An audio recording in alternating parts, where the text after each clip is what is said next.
Polemik beredarnya surat suara di Taipei belum juga berujung. Bahkan Bawaslu tak sepakat dengan keputusan KPU yang mengatakan surat suara yang terlanjur dikirim ke Taipei dianggap rusak.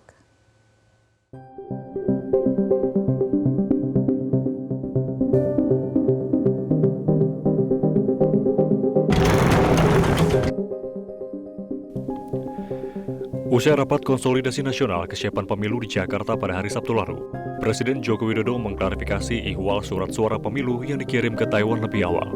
Jokowi menyebut, mungkin kantor pos tutup di tahun baru.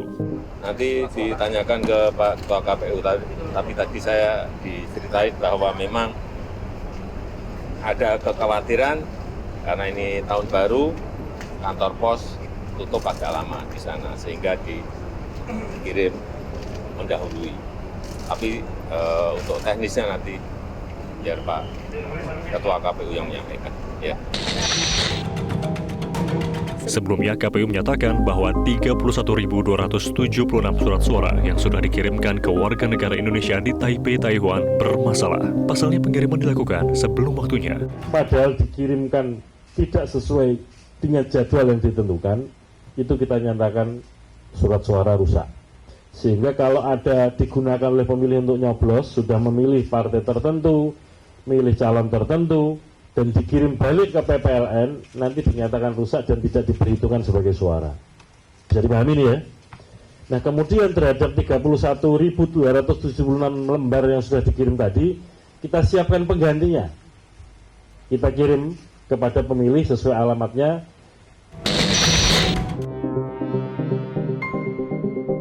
Bawaslu tak sepakat dengan KPU bahwa surat suara yang diterima pemilih di Taipei dianggap rusak. Bawaslu menganggap kertas suara rusak berpotensi terjadinya pemilihan lebih dari satu kali hingga potensi pidana pemilu.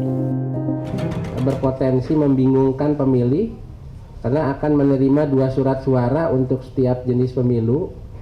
Kemudian yang kedua, berpotensi pemilih mencoblos surat suara untuk setiap jenis pemilu lebih dari 1 kali. Ketiga, surat suara pos berdasarkan pengalaman berpotensi tidak dikembalikan seluruhnya oleh pemilih. Kemudian keempat, berpotensi menghilangkan hak pilih warga negara jika terjadi lagi kerusakan surat suara. Berikutnya, karena tidak boleh lagi dilakukan pergantian surat suara lebih dari 1 kali. Kemudian yang kelima, berpotensi pelanggaran pidana jika berikutnya terjadi lagi kerusakan. Dan kemudian diberikan surat suara pengganti lebih dari 1 kali. Kemudian yang keenam, berpotensi penyalahgunaan surat suara yang berdampak pidana pemilu.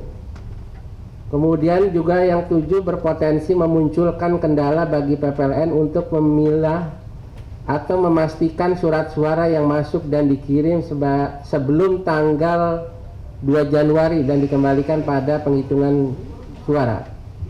Dan yang terakhir, terjadi inefisiensi anggaran negara.